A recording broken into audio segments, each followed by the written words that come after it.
Salam saudara-saudari, kembali berjumpa lagi bersama saya Richard. Di dalam video yang kedua kali ini, saya akan berbagi kembali mengenai administrasi gereja baru. Untuk itu, materi yang kedua ini berbicara tentang dimensi kebijakan dalam administrasi gereja baru itu sendiri. Administrasi gereja dengan berbagai kepemimpinannya, baik dalam administrasi gereja lama atau yang disingkat AGL, dan administrasi gereja baru atau yang disingkat AGB, yang kaitan dengan dimensi kebijakan gereja yang dianut baik di dalam dimensi Alkitab, teologi, dan doktrin ataupun dogma. Dengan itu, dalam kepemimpinan gereja-gereja saat ini diperhadapkan dengan berbagai tantangan baik secara internal maupun eksternal. Diketahui bahwa gereja saat ini masih dalam tahap administrasi gereja yang lama. Kenapa?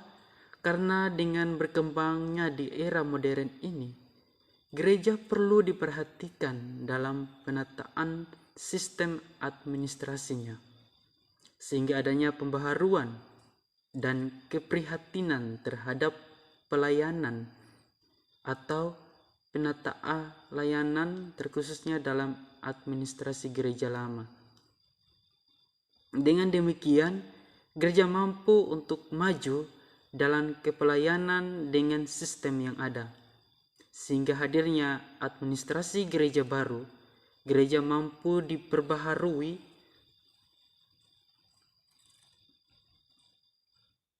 dalam setiap sistem kepemimpinannya. Dengan apa yang telah dibahas, yang perlu kita ketahui tentang prinsip-prinsip pembelajaran dalam administrasi gereja baru dalam setiap sistem kepemimpinan, maka itu perlu untuk melihat kembali dari penataan sistem administrasi gereja lama atau yang disingkat AGL, yang akan diperbaharui melalui hadirnya AGB atau administrasi gereja baru. Kita akan kembali mengetahui tentang apa sebenarnya sistem kepemimpinan dalam gereja yang administrasinya lama. Istilah administrasi sebagai tata usaha atau persuratan, hal teknis dan lain-lain dalam penataan kepelayanannya dalam gereja sebagai bait atau rumah Allah, dalam pusat penataan layanan, maka itu ada hal ini pusat pembinaan dari warga gereja itu sendiri.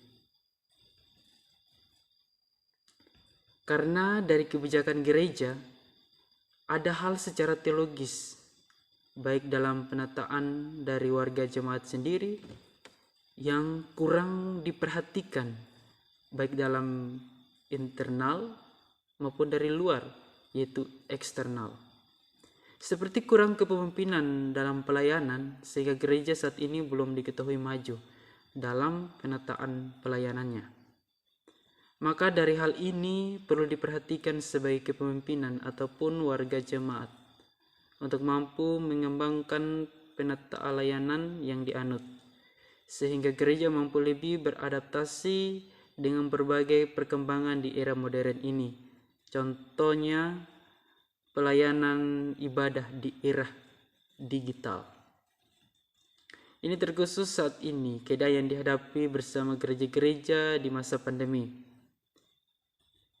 yang belum berakhir, yang mengharuskan para pemimpin dalam gereja ataupun warga jemaat lebih waspada dan memperhatikan pelayanan dalam gereja. Dengan adanya kesadaran ini, gereja mampu untuk menata pelayanannya dengan baik. Untuk itu, gereja harus menghadapi situasi apapun yang dihadapi sekarang ini, para pemimpin dalam gereja ataupun warga jemaat lebih waspada untuk memperhatikan pelayanan dalam gereja. Dengan adanya kesadaran ini, gereja mampu untuk menata pelayanannya dengan baik.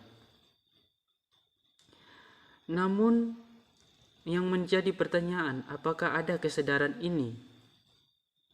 Ini perlu diperhatikan. Gereja saat ini masih kekurangan atau tidak adanya keprihatinan terhadap kemajuan bagi gereja itu sendiri. Sehingga yang menjadi sumber utama dalam gereja adalah pendeta, presbiter, penjawat gereja, dan lain-lainnya yang bertugas sebagai pemimpin gereja. Sendiri sebagai sumber kewibawaan masih kurang memperhatikan hal-hal ini, sehingga tidak ada kemajuan dalam pelayanan. Seperti apa yang dikatakan kitab Amsal 9 ayat 9, berilah orang bijak nasihat, maka ia akan menjadi lebih bijak. Ajarilah orang benar, maka pengetahuannya akan bertambah.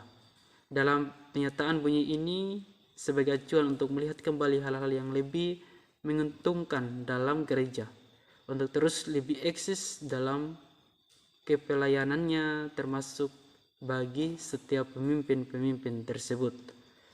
Maka dengan sendiri hal-hal inilah yang akan mendorong demi kemajuan dalam gereja tersebut.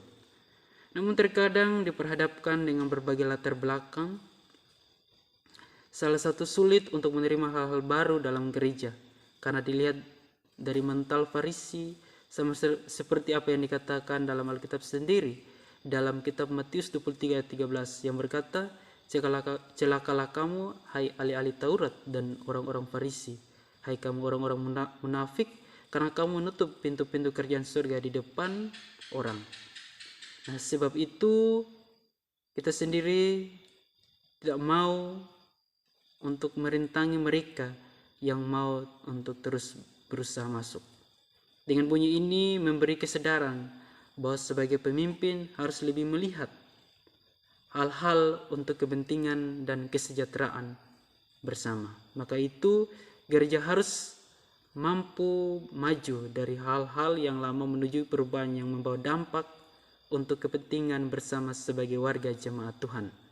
Untuk itu hadirnya gereja administrasi yang baru memberikan setiap keputusan-keputusan di dalam pelayanannya untuk menuju suatu perubahan yang baru.